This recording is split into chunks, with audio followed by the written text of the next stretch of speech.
Hello everybody. Assalamu alaikum. So today is Friday. On Friday.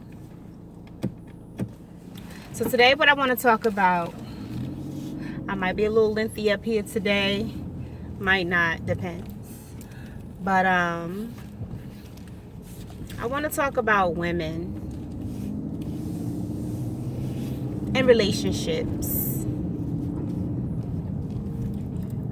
and what we need to look at, what we need to look out for,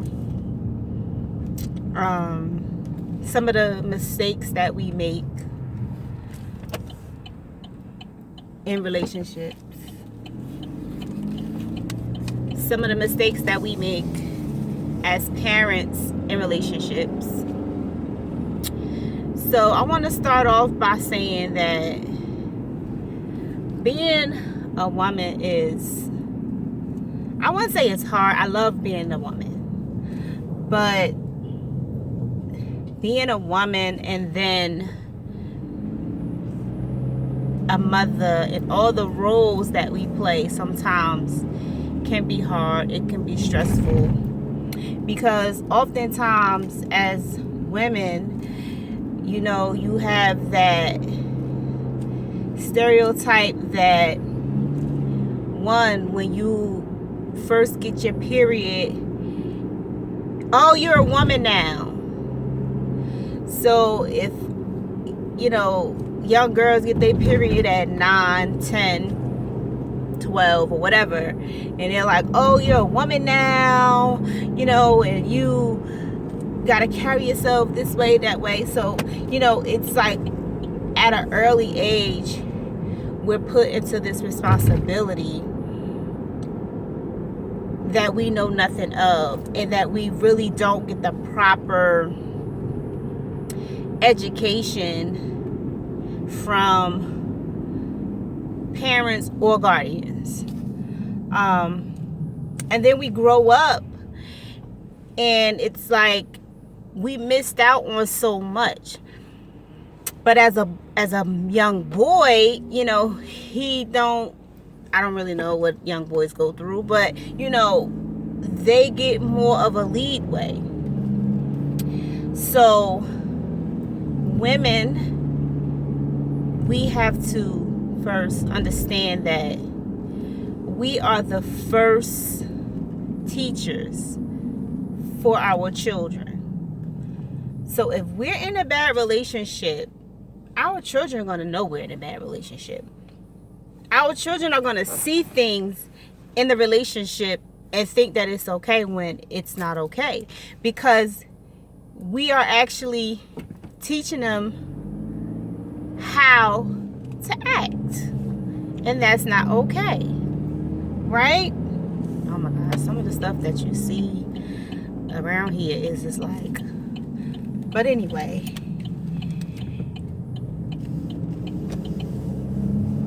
you know, when you're in a relationship and because maybe you don't argue in front of your children or fight in front of your children,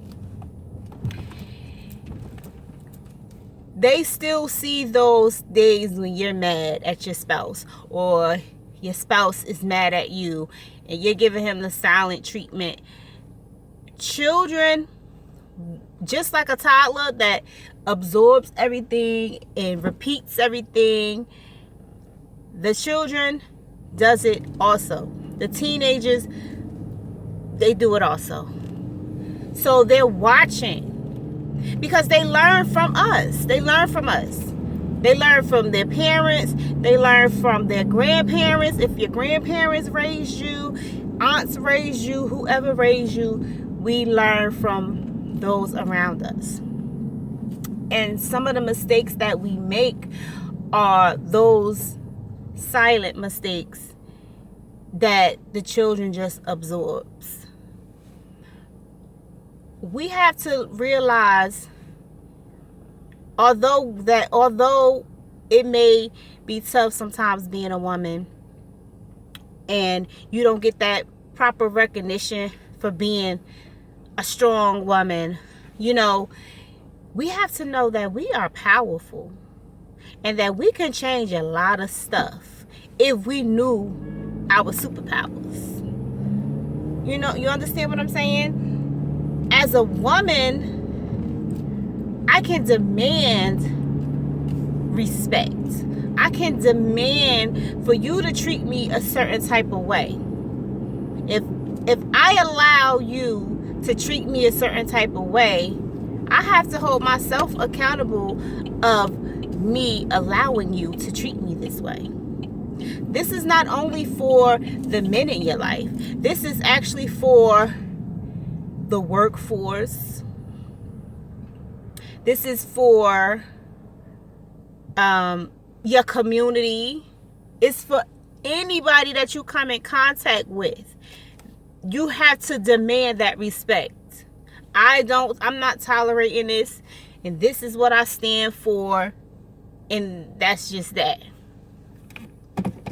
A lot of times I see a lot of young girls and young guys like interacting with each other, and some of the language that's being used towards like a female using certain words to a guy, and then a guy use certain words to a female is ridiculous. It's beyond ridiculous.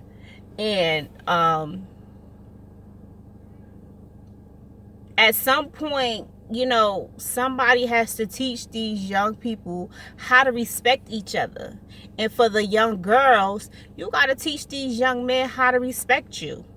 So these guys walking around here with their pants down their butt.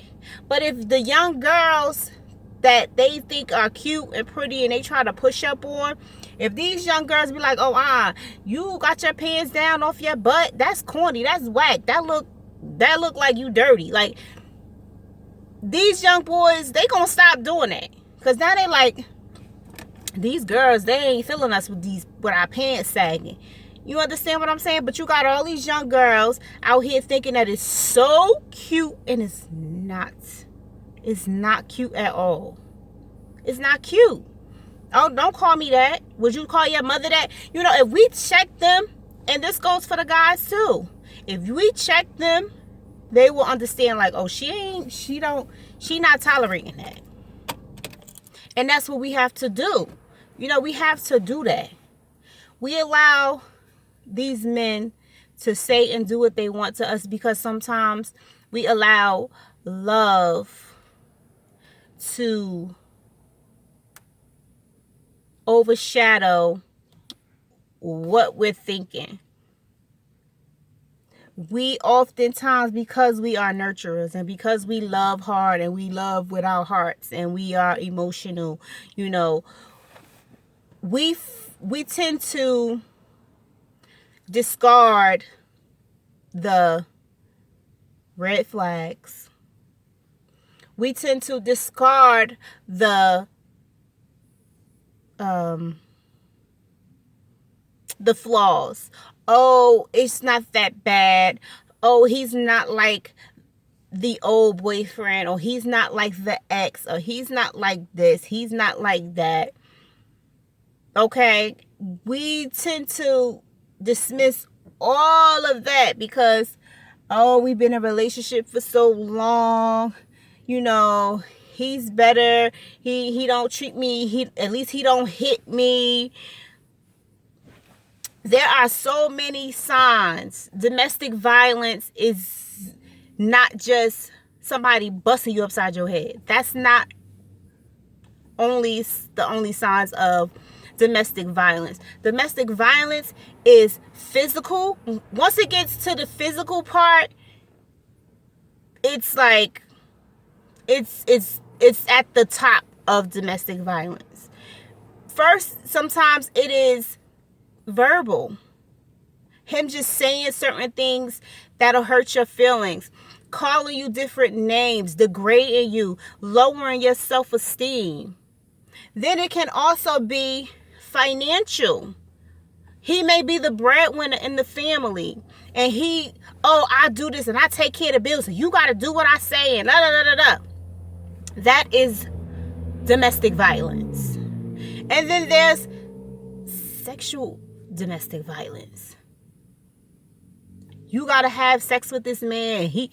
No. This is your body. He can't make me do nothing with my body that I do not want to do. So we have to be mindful of the different types of domestic violence. And we have to stop allowing these men's representations when you meet them, because that's all you getting, boo. All we getting is that nice, he take you out to dinner, he's so nice, and he this and he that, and then 5 or 6 months down the line, you like, where did this monster come from? Because we don't really do our homework. Because he done wooed you and gave you all this money, and no. I need to know what press your buttons, what you don't like.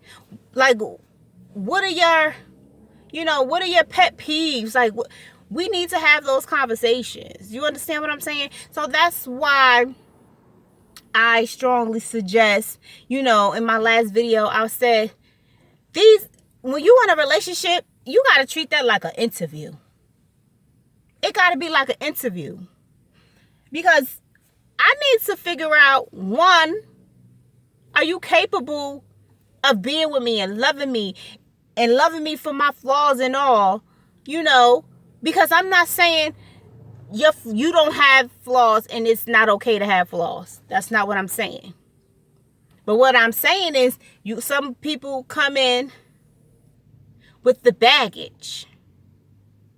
And then the baggage can be so overwhelming that you hide the baggage and you don't tell nobody about your baggage. And then when you get married, or you now living together, and your family and their family mesh together, and then all this other stuff out of this bag comes up, it's like, where did this come from? Because you never had that conversation. Like, you need to have these conversations. Stop trying to just be in love and have conversations, because that's not love, that's lust.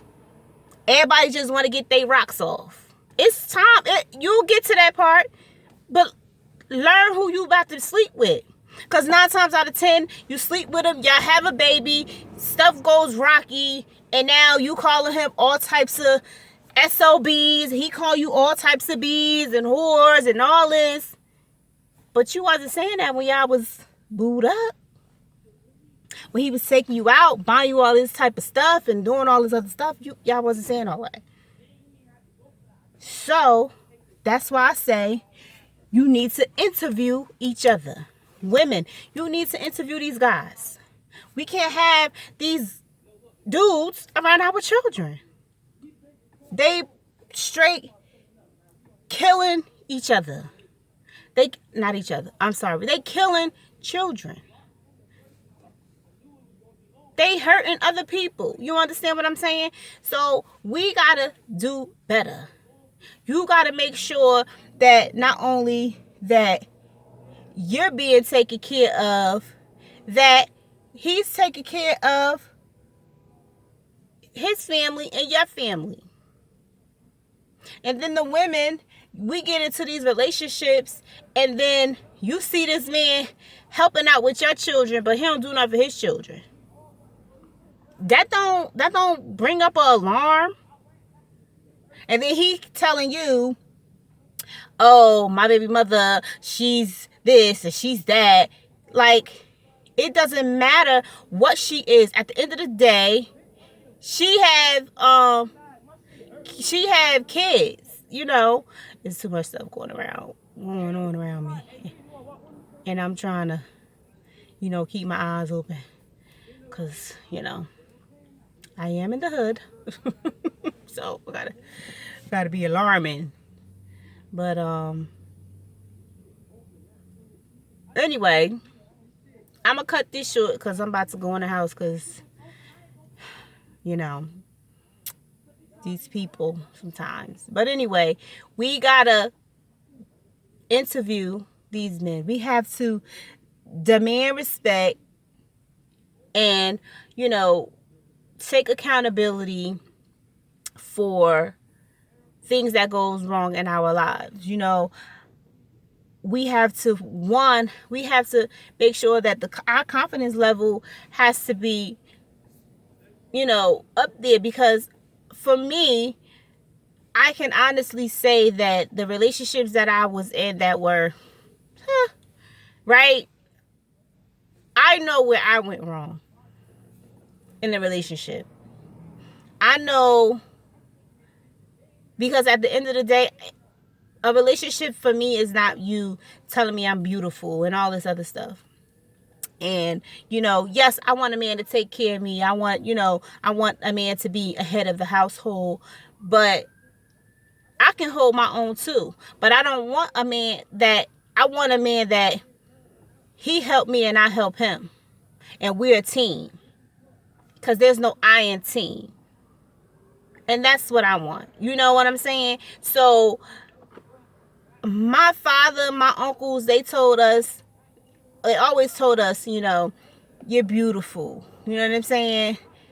Different things like that. So we never really had an issue with having those issues about low self-esteem and all this other foolishness, because you couldn't tell me I'm pretty. Oh, you pretty, and then I'm just like googly eyed and like, thank you. I know. I appreciate it. You understand what I'm saying? And that's what we got to teach our girls. We got to let them know that you're beautiful. You're beautiful. And you don't need nobody to tell you you're beautiful. You're smart. Regardless of what anybody say to you or anybody, this is you and this is who you are. And if they can't respect you and love you for you, they ain't for you and you don't need them. Point blank and the period. It's just that simple. And that's what we have to do with our girls. So today I want you to grab your nieces, your cousins, your sisters, and I want you to have a conversation with them. Talk about that. Tell them how beautiful they are, how proud you are of them. Because if we have more women, empowering more women and leveling up like Sierra said, we'll be better off. So let's do that. And let's continue moving forward. We have a lot of work to do. Our communities are in shambles. In Newark, for the past 3 weeks, there was 3 teenagers that was murdered in Newark from the ages of 16 to 19 years old. Within 3 weeks, 3 mothers has to bury their sons. That's not okay. We got to fix that. And it starts with us. It starts with the women. Let's figure out how we can do that.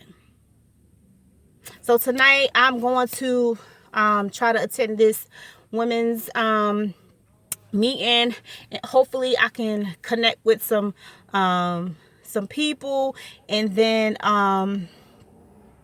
get this thing rolling and meet some people and then have them on my channel. So until we meet again, peace. Assalamu alaikum.